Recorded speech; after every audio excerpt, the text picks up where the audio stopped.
Здравствуйте, меня зовут Daria Mark.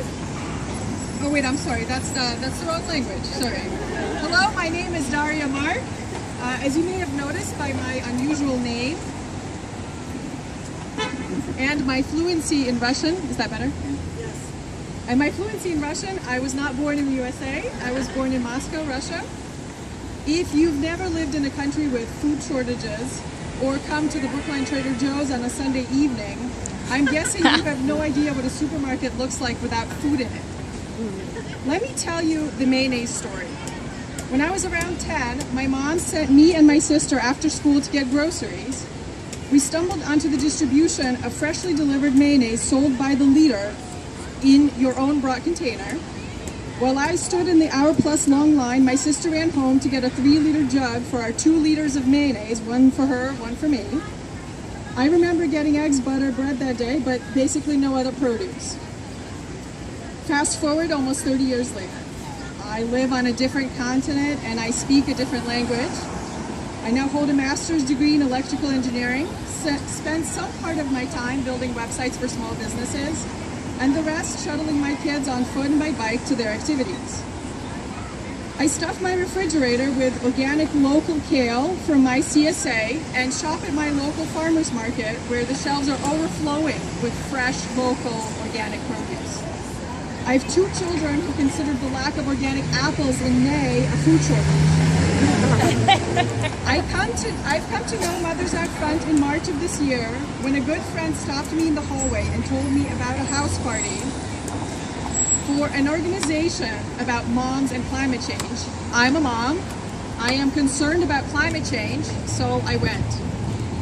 5 meetings, 265 emails, and 3 events later, I'm a co-coordinator of the Brookline team, working with 5 other amazing mothers whom I had never met before joining Mothers Out Front, but who all live within a 20-minute walk of my condo. We are a strong group, fiercely committed to making a change in our homes, in our communities, our state, our country, and our world. Or should I say our children's world? Yesterday morning, my daughter drew a picture of our house with a windmill next to it. The windmill is spinning so fast, you can't see the individual blades. That's hope. My children do not consider a natural gas power plant to be their future. They consider windmills to be their future. Woo! That's the real power of Mothers Out Front. Action and hope. I ask you today and every day to go out and reach out to the other mothers and caregivers. Ask them, are you concerned about climate change and the effect on your children's future? If so, switch to clean energy now. Not concerned about climate change? Let me tell you the mayonnaise story. Or better yet, ask my farmer why you should be worried.